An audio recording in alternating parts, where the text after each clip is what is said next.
Le signal de danger annonce la traversée d'une bande cyclable. A.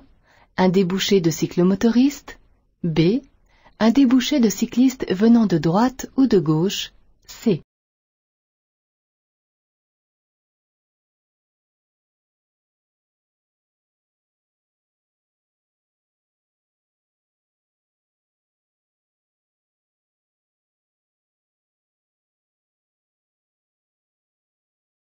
Le signal de danger annonce un débouché de cyclistes venant de droite ou de gauche, mais pas de cyclomotoristes. Je traverserai peut-être une bande cyclable, mais ce panneau ne le précise pas. En effet, je pourrais rencontrer des cyclistes sortant d'une usine ou bien quittant une piste ou bande cyclable.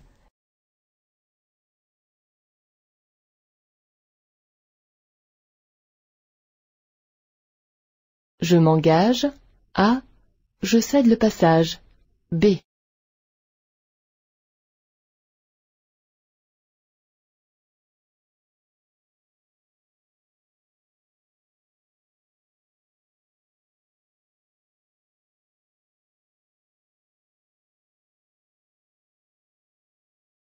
Les deux balises marquent la position de l'intersection, mais ne modifient en rien les règles de priorité. La largeur de la chaussée ne détermine pas non plus ces règles. Bien que la route qui débouche soit beaucoup plus étroite que celle où je circule, je dois appliquer la règle de la priorité à droite. Je laisse donc passer la voiture blanche car elle ne rencontre ni stop ni céder le passage.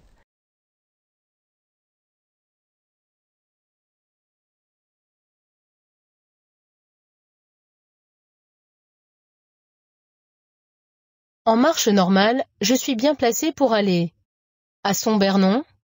Oui. A. Non. B. À Nevers. Oui. C. Non. D.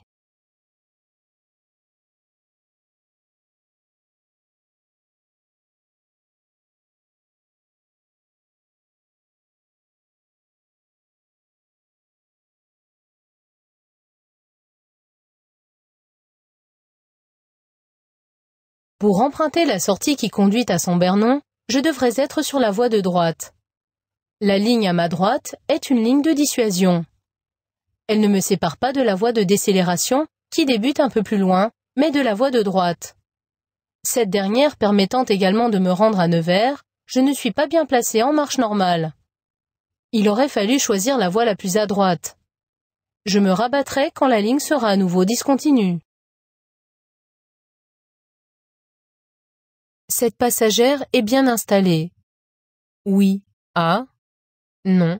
B.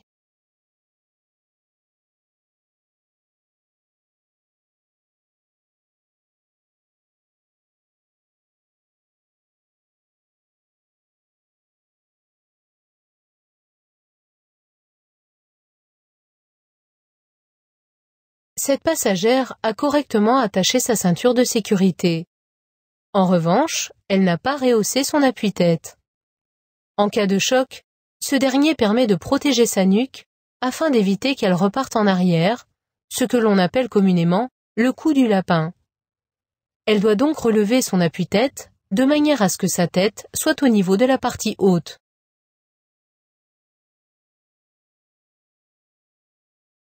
L'accès de cette rue est interdit aux camionnettes. Oui. A. Non. B. Aux voitures qui tractent une caravane. Oui. C. Non. D.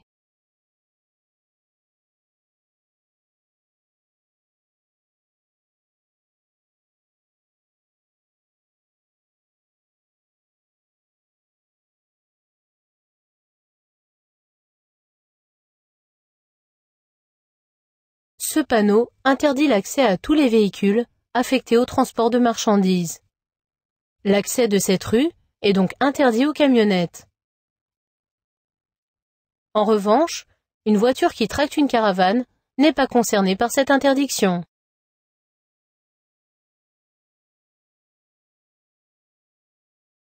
Je rencontrerai ce signal avant toutes les intersections équipées de feux tricolores. Oui. A. Non. B.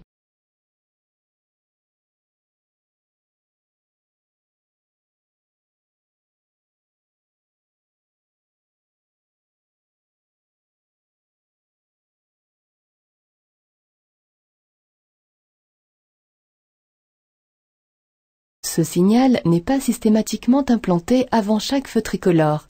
Il l'est surtout lorsque les feux sont situés hors agglomération ou lorsque leur présence risque de surprendre. Je pourrais donc très bien rencontrer des feux sans en avoir été averti par ce panneau. La voiture peut s'engager sur le pont. Oui. A. Non. B.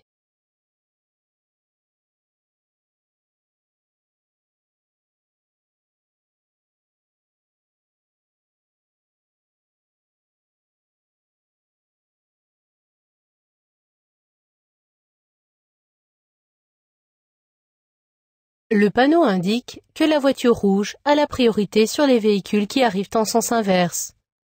Cette règle s'applique uniquement si ces usagers ne sont pas encore engagés dans le passage étroit.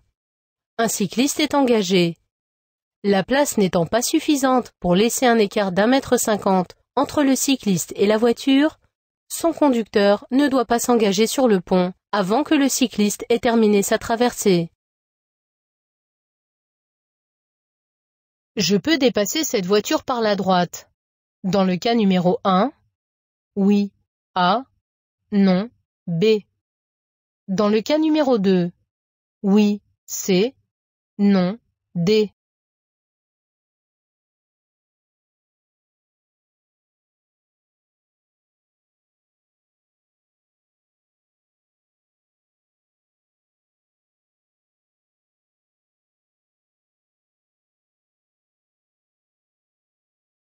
Dans le cas numéro 1, la voiture de gauche freine, mais son clignotant gauche n'est pas allumé. Rien n'indiquant qu'elle tourne à gauche, je ne dois pas la dépasser par la droite. Dans le cas numéro 2, elle ne freine pas, mais son clignotant gauche est allumé. Sur cette route à chaussée séparée, elle va certainement tourner à gauche en utilisant la voie de stockage que j'aperçois.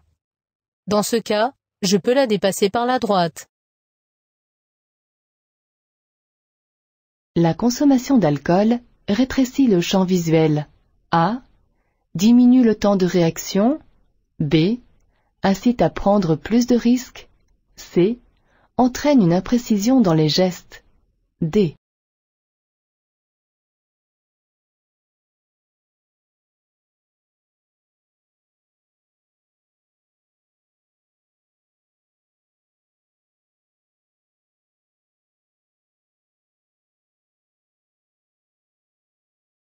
La consommation d'alcool entraîne non pas une diminution, mais une augmentation du temps de réaction, ainsi qu'une imprécision dans les gestes et un rétrécissement du champ visuel.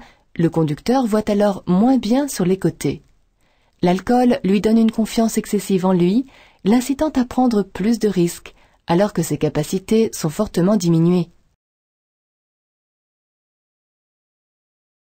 Mes feux de détresse doivent être allumés. Oui. A. Non. B.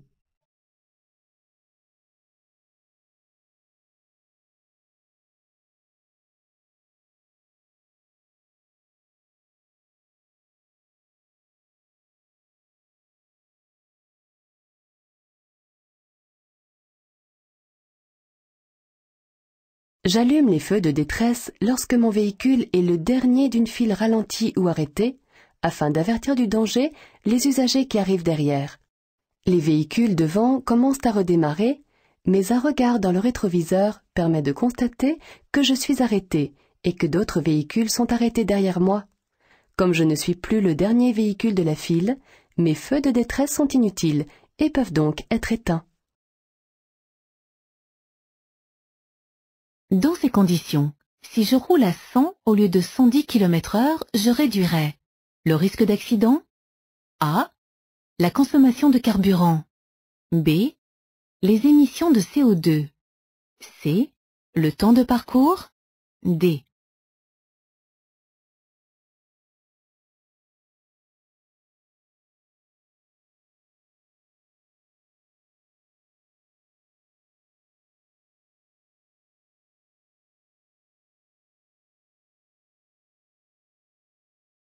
Baisser sa vitesse, même légèrement, réduit le risque d'accident, la consommation de carburant et la pollution de l'atmosphère par les émissions de CO2.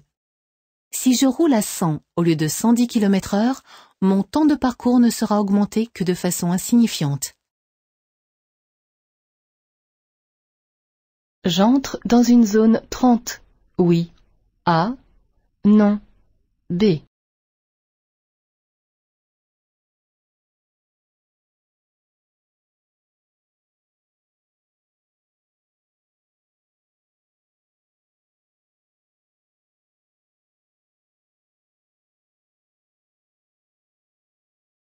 Le signal ne marque pas l'entrée mais la sortie d'une zone 30. La vitesse sera à nouveau limitée à 50 km/h. Si l'acuité visuelle d'un de mes yeux est inférieure à 1/10, l'autre œil doit avoir une acuité minimum de 5/10, A, 10/10, B.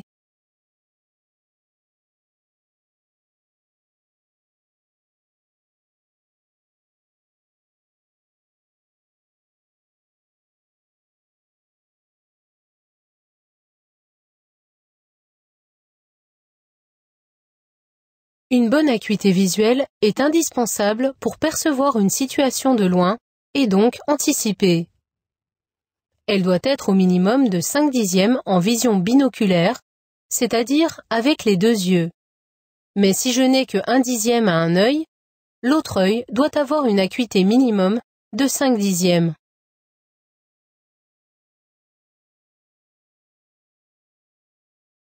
Je dépasse. Oui. A. Non. B.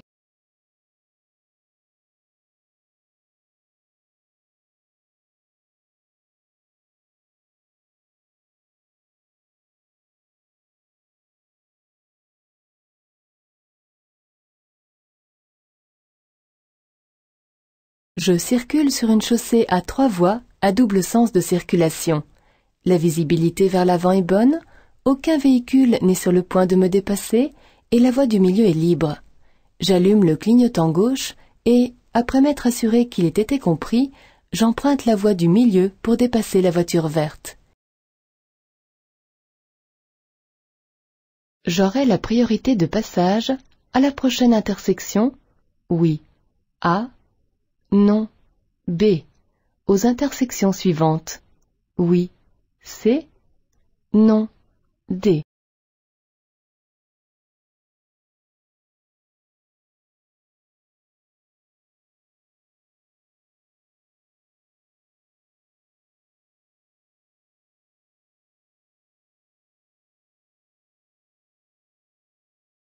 Ce signal annonce que j'aurai la priorité de passage à la prochaine intersection, mais n'indique rien au sujet des intersections suivantes.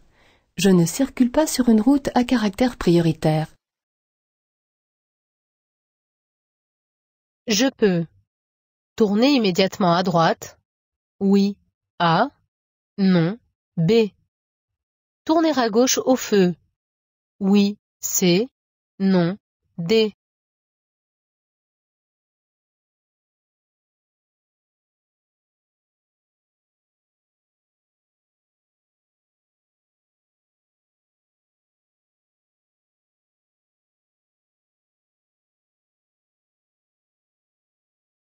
La ligne blanche discontinue, qui occupe toute la largeur de la rue de droite, indique que cette dernière est à sens unique.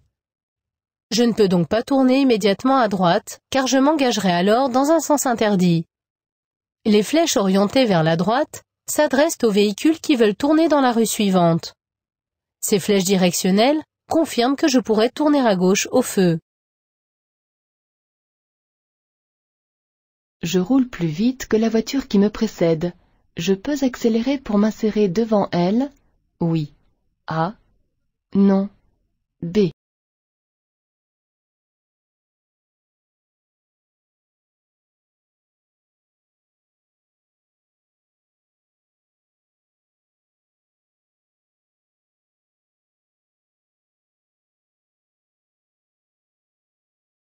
J'aborde une autoroute par une voie d'insertion. Approchant la fin de cette voie, il serait dangereux d'accélérer pour m'insérer devant la voiture. D'une part, la faible distance de sécurité entre les deux véhicules pourrait surprendre son conducteur et augmenterait les risques de collision, et d'autre part, s'il accélérait pour une raison ou une autre, la situation deviendrait critique. Je ralentis dès maintenant pour réaccélérer franchement lorsque cette voiture se sera éloignée.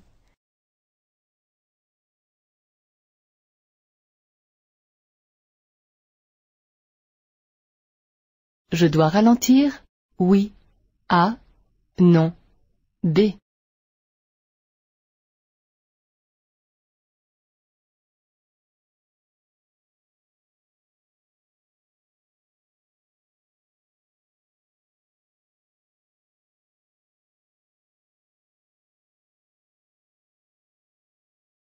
Le nombre de piétons que je vais croiser permet difficilement de distinguer celui qui, parmi eux, pourrait faire un écart ou traverser inopinément. De plus, un usager à deux roues pourrait surgir imprudemment de la rue de droite, malgré leur présence. Ainsi, le nombre important d'informations à recueillir et à traiter nécessite un ralentissement important de ma part. Dans cette situation, rouler à 40 km/h est beaucoup trop rapide. Je dois donc ralentir et placer le pied au-dessus du frein afin de pouvoir réagir si nécessaire. Je dois klaxonner. A. Ralentir. B. Être prêt à m'arrêter. C.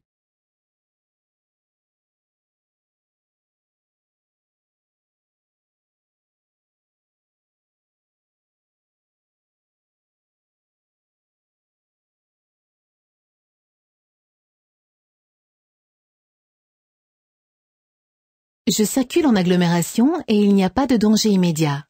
Je ne klaxonne pas. Les véhicules arrêtés en sens opposé masquent la visibilité sur le passage piéton. Je dois donc ralentir et être prêt à m'arrêter au cas où un piéton s'engagerait. Circuler avec ce pneu est dangereux. A. Interdit. B. Autorisé. C.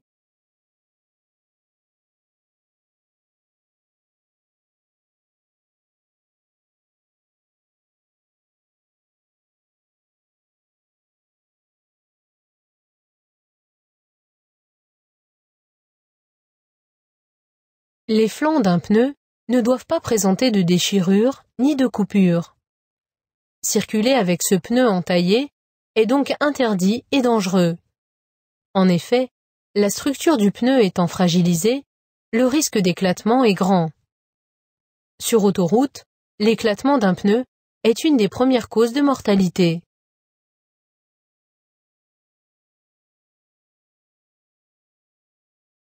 Une camionnette dont la première mise en circulation date de 4 ans ou plus doit subir un contrôle anti-pollution tous les ans. A. Tous les 2 ans. B. Tous les 3 ans. C.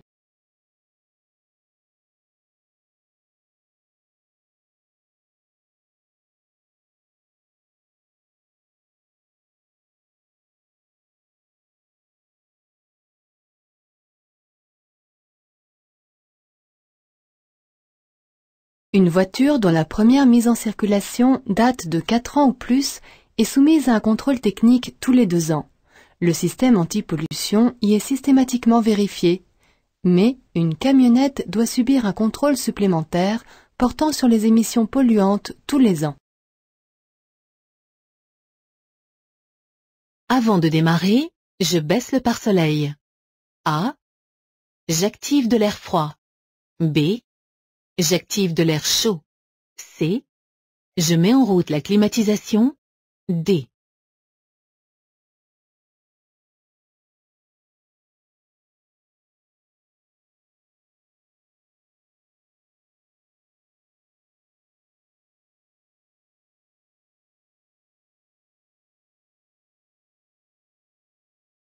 Au lever du jour, le soleil est très éblouissant. Aussi, ses reflets laissent beaucoup plus facilement apparaître les éléments gênants sur le pare-brise, comme la poussière ou la buée. Pour limiter l'éblouissement, je baisse le pare-soleil. Pour évacuer la buée, j'actionne la climatisation qui a pour effet d'assécher l'air. J'active également l'air chaud et non l'air froid, car l'humidité disparaît plus facilement avec la chaleur. Cette conductrice ouvre convenablement la portière. Oui, A. Non, B.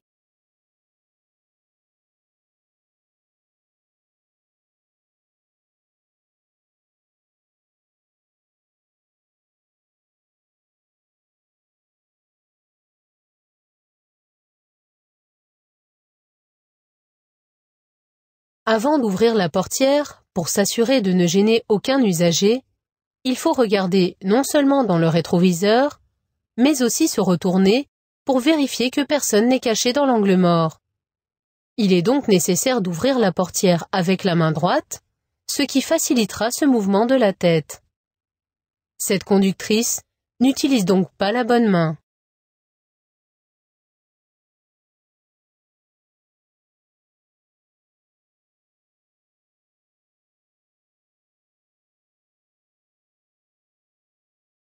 Je continue ma route. A. Je m'arrête immédiatement. B. Je tourne à droite. C. Je me prépare à un arrêt. D.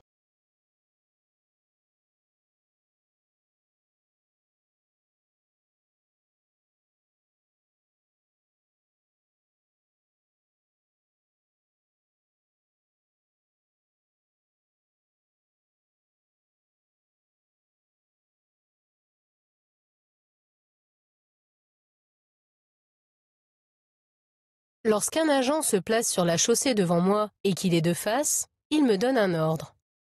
Ici, son bras est orienté vers la droite. Je ne m'arrête donc pas immédiatement, mais je tourne à droite. Je roule au pas et je me prépare pour un arrêt, car il s'agit vraisemblablement d'un contrôle de la gendarmerie. Je peux m'arrêter. Sur le trottoir? Oui. A. Non. B. Le long du trottoir? Oui. C. Non. D.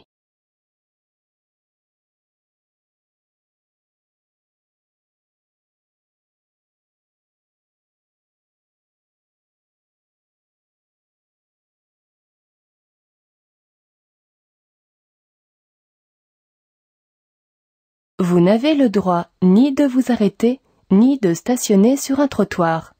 Votre immobilisation constituerait une gêne à la circulation des piétons qui seraient obligés d'emprunter provisoirement la chaussée pour contourner votre véhicule. Elle obligerait une personne handicapée ou une personne poussant une voiture d'enfant à effectuer une manœuvre pénible et dangereuse. En revanche, vous pouvez vous arrêter le long du trottoir puisque ni la signalisation ni l'environnement ne vous l'interdit et que la ligne axiale n'est pas continue. Suite à un accident matériel survenu en Allemagne, il est possible d'utiliser un constat amiable en format papier. Oui, A. Non, B. Un e-constat. Oui, C. Non, D.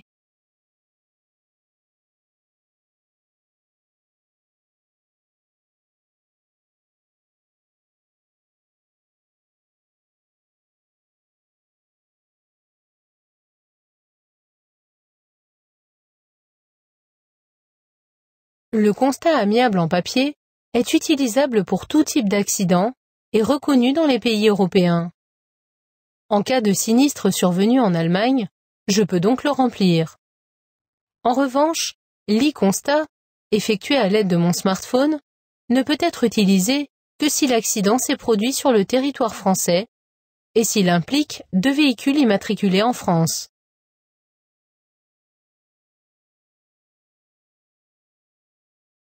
Le conducteur condamné la première fois pour un dépassement de 50 km/h de la vitesse maximale risque la confiscation de son véhicule, A. L'interdiction de conduire un cyclomoteur, B. Un emprisonnement, C. Un retrait de 6 points, D.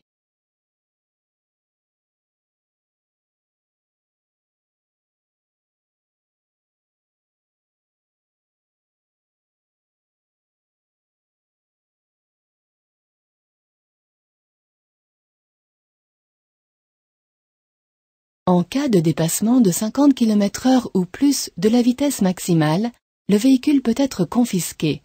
De plus, une condamnation pour cette infraction entraîne un retrait systématique de 6 points sur le permis. Le juge peut également prononcer l'interdiction de conduire certains véhicules ne nécessitant pas de permis, comme un cyclomoteur. En revanche, la peine d'emprisonnement n'est prévue qu'en cas de récidive. Je circule très lentement. J'augmente ma distance de sécurité. Oui. A. Non. B.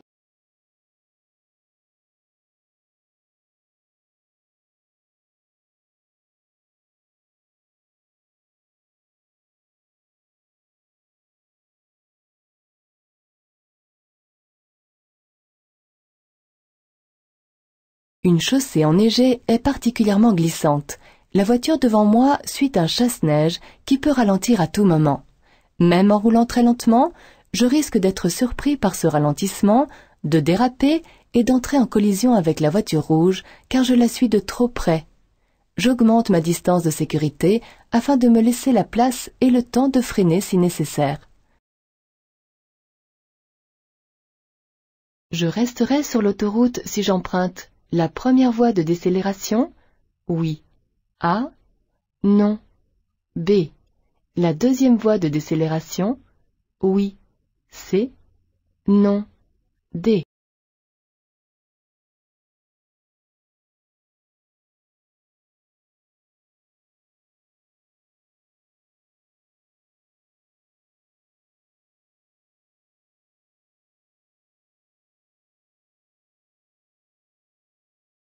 Ce panneau, qui se lit de bas en haut, annonce 2 voies de décélération.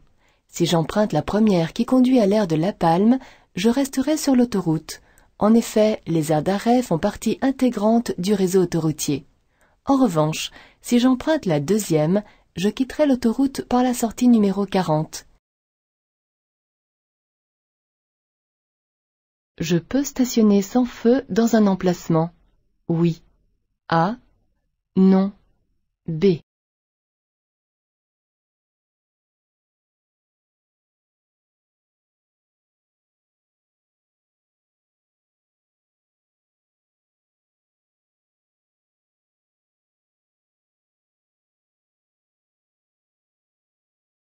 Dans un emplacement de stationnement, mon véhicule sera hors de la chaussée. Il ne constituera ainsi ni gêne ni danger pour la circulation. Je peux donc y stationner sans feu, même s'il n'y a pas d'éclairage public. Je franchis la ligne continue pour dépasser. A. Je m'arrête. B.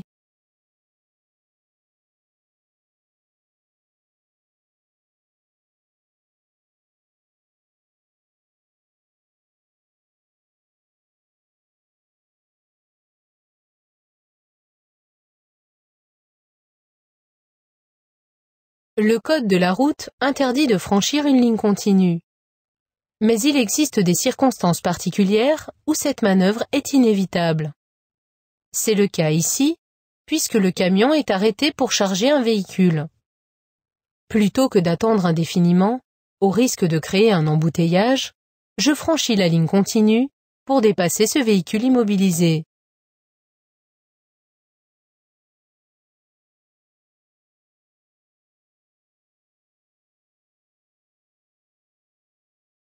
J'ai fait le nécessaire pour anticiper.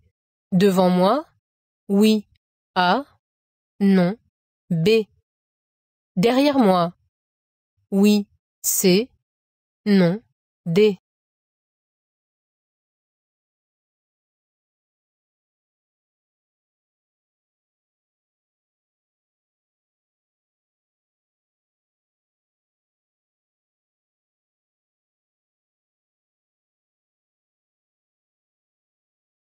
La circulation est fortement ralentie et la neige rend la chaussée très glissante. L'intervalle que je laisse derrière la voiture bleue est nettement insuffisant car il ne permet pas d'anticiper devant moi en cas de freinage ou d'arrêt soudain.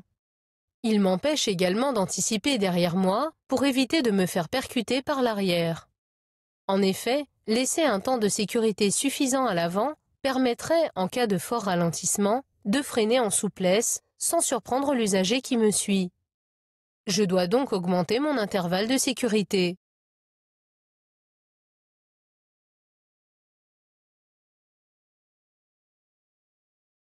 Dans cette situation, j'économiserai davantage de carburant si je m'arrête.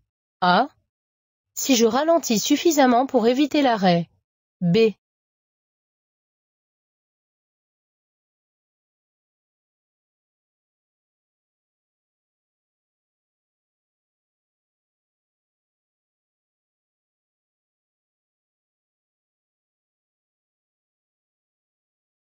Situé dans cette voie de stockage, je dois tourner à gauche.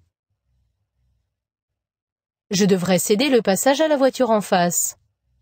Pour économiser du carburant, il est préférable de ralentir suffisamment dès maintenant. Ainsi, je tournerai sans m'arrêter après avoir croisé la voiture. Ceci évitera un arrêt et un redémarrage consommateurs d'énergie.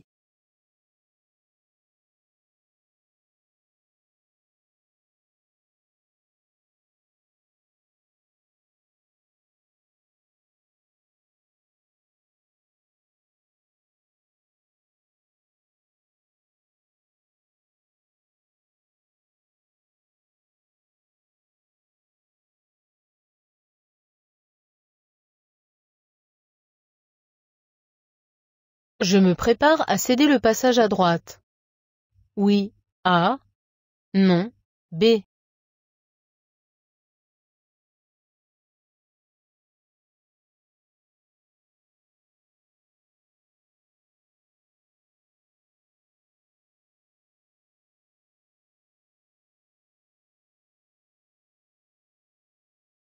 Le feu est vert. Je m'engage sans céder le passage car les usagers de droite rencontrent le feu rouge. J'aurais appliqué la règle de la priorité à droite si le feu avait été en panne ou s'il avait fonctionné au jaune clignotant. Je peux rester dans cette voie pour dépasser la voiture? Oui. A. Non. B.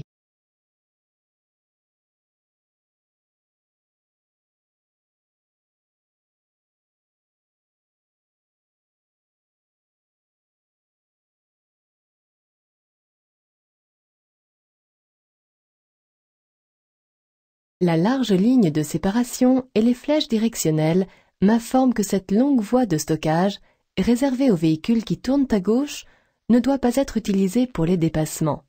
Ayant dépassé la première flèche, je dois rester dans cette voie, mais pour tourner à gauche.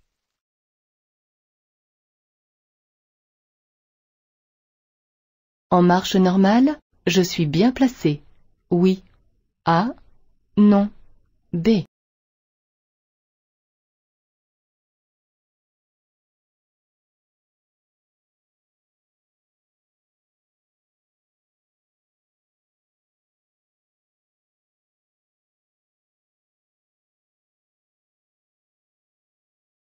Les lignes larges et peu espacées me permettent de constater que je circule sur une voie réservée. Ici, il s'agit d'une voie pour véhicules lents, c'est-à-dire ceux qui ne dépassent pas les 60 km/h à cet endroit. En marche normale, sur ce type de chaussée, je roule à plus de 60 km/h. Je ne suis donc pas bien placé. J'emprunte, dès que possible, la voie située directement à ma gauche. Je tourne à gauche. Je m'arrête avant le feu? Oui. A. Non. B. Je cède le passage aux voitures en face? Oui. C. Non. D.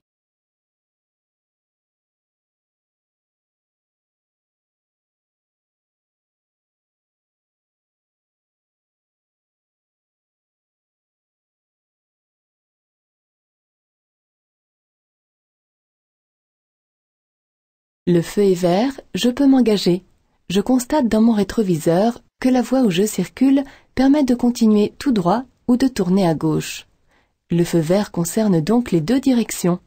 Par conséquent, les véhicules en face ont aussi le feu vert.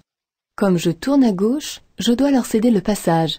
Je m'engage jusqu'à l'endroit où je vais tourner et, si je dois m'arrêter, je laisse les roues avant droites. Je peux m'engager. Oui. A. Non. B.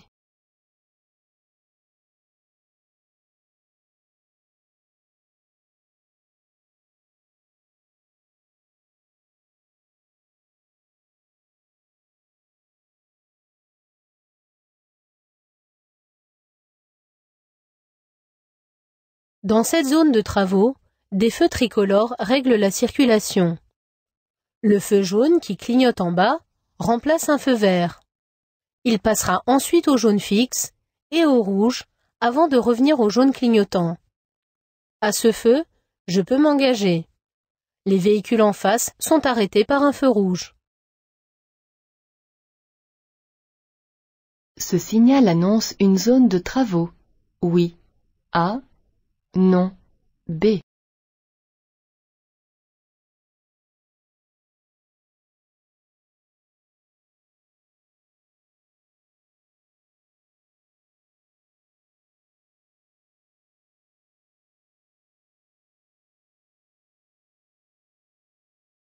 Ce signal temporaire n'annonce pas une zone de travaux, mais un danger dont la nature n'est pas précisée. Il peut s'agir d'un danger temporaire occasionné ou non par un chantier, par exemple du sable tombé de la benne d'un camion, un passage inondé ou tout autre type de situation à risque temporaire. Je ralentis afin de ne pas me laisser surprendre par ce danger que je ne connais pas.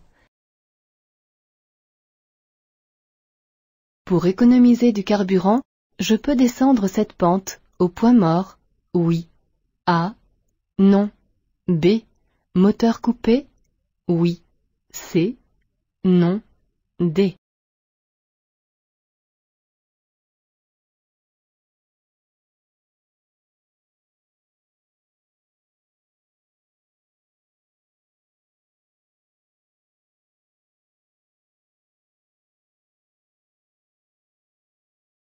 Descendre une pente au point mort me prive du frein moteur qui sert dans ces conditions de ralentisseur. En roue libre, je risque ainsi de perdre de la vitesse et de solliciter davantage les freins qui vont chauffer excessivement. Si je coupe le moteur, je risque l'accident car la direction peut se bloquer et les freins ne répondront plus après une ou deux pressions. Je ne dois donc jamais descendre une pente au point mort et encore moins moteur coupé.